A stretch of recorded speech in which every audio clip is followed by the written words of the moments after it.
And I was delighted to see them. And your old manager, Martin O'Neill, him and Roy Keane were hugging at the end. And I think it showed what a great achievement.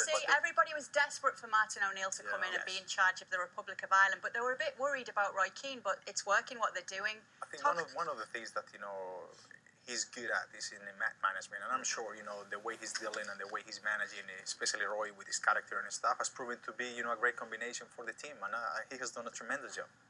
Yeah, and maybe he's half-man managing Roy Keane stuff. I bet you he is. That's where most of his time is spent. Half of the time he's managing Roy. The rest is managing the team. A bit of luck going their way, but it's a great night. And I tell you, it's a decent Bosnia team. We're looking at Pjanic and Zeko from Roma, Begovic, Chelsea goalkeeper. I mean, there's a decent players. Lidic, who plays at Lazio.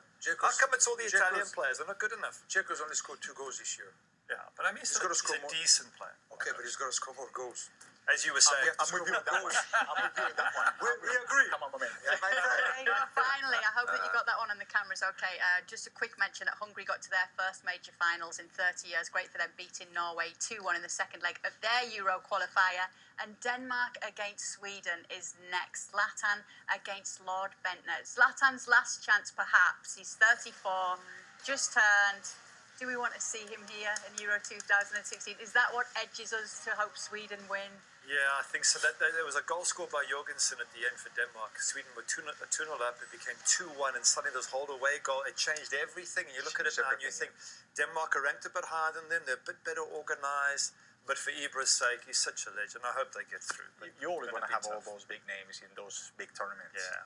They're the players that you're looking for. Zlatan Ibrahimovic. You want to see these big-name players in these tournaments, especially if it's maybe the last shot. I just want to ask, listen, can you imagine marking a guy who's 6 foot, what is he, 6'4"? He's a karate expert. Can you imagine trying to mark someone like that? Yeah, mate. That's like playing against some of my teammates on the US team in training, so... But yeah, you obviously want to see those big name players in these big tournaments, and that's why you want to play. You got to play against the best players in the best tournaments. Christian, I'm sure you want to see Zlatan there. Of course, he deserves it, but it's not. He needs help from his team. Oh, come on! He needs help from his team. I want to see if the team's going to help him. He needs to score goals. He's a forward. He must come back and get the ball, like you were saying. If he waits for his teammates to give him the balls, he's going to get a fever. He's going to get a week in bed. If he waits for his teammates to give him the balls, that's what I'm saying. You got to go work. It's hard. Is he being unfair? I mean, sometimes I feel like in our games, you're going to have a lot of players marking Abby or marking Alex and some of our other forwards who are the best attacking players in the world.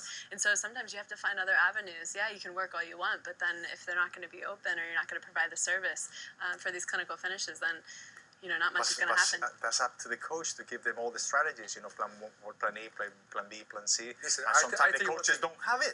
So if you only have one road, to do it, and if the coach doesn't train those different all those different avenues, it's possible to find them. In my 20 years, I had plan A, never came out. Plan B, never came out. Plan C, we trained the whole week. Everything, the opposite always came. Yeah. Whatever you train, it never happens. Like, do this, you're going to be by yourself. You do this, you have 2 men on top of you. Yeah, and I'm sure he tried to score 4 goals that night against Brazil, but it just didn't happen. We actually didn't get to talk about Brazil because we were talking about Argentina. Did Dunga make the right decision with his lineup?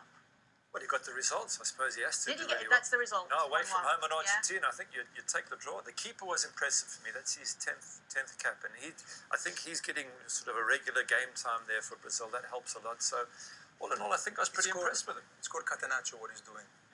Yeah, look, it's not exciting for the old Brazil. I think he's playing with Pescara again, playing with Fiorentina. The Catenaccio 1-0. You have everyone in front of the goals. But at the end of the day, the best answer was Gary's. They needed a result, but they got it. I was asking Ali about this. Style over success. What's more important? Pleasing the fans with an impressive style of play or getting the results and getting that success? For me personally, I think getting the results and getting the success. Like, for example, in the World Cup, in my personal experience, I think that we didn't start off the tournament that well, but we were getting the results, and which led us to the final. And then we ended up playing better in quality football. So towards the end of the tournament, it looked a lot better, and we were, it's a win-win situation. So that confidence boost that kind of pushes you along, and then you can start playing your game. Absolutely, but in those big games and big tournaments, the points matter. So it doesn't really matter how pretty the football is. You gotta, you have to win and be successful. And also Peru, I think the last 24 games away, they haven't won any of them. Yeah, no, but so I don't think Brazil are overly worried. I'm a bit worried about Peru. With your national team, I agree with Ali. With the national team, World Cup, first thing not to concede goals because you have 7 games to get into the final. So you don't care about playing good or playing bad. If you start not so good, you can only get better. Yeah. So that's okay.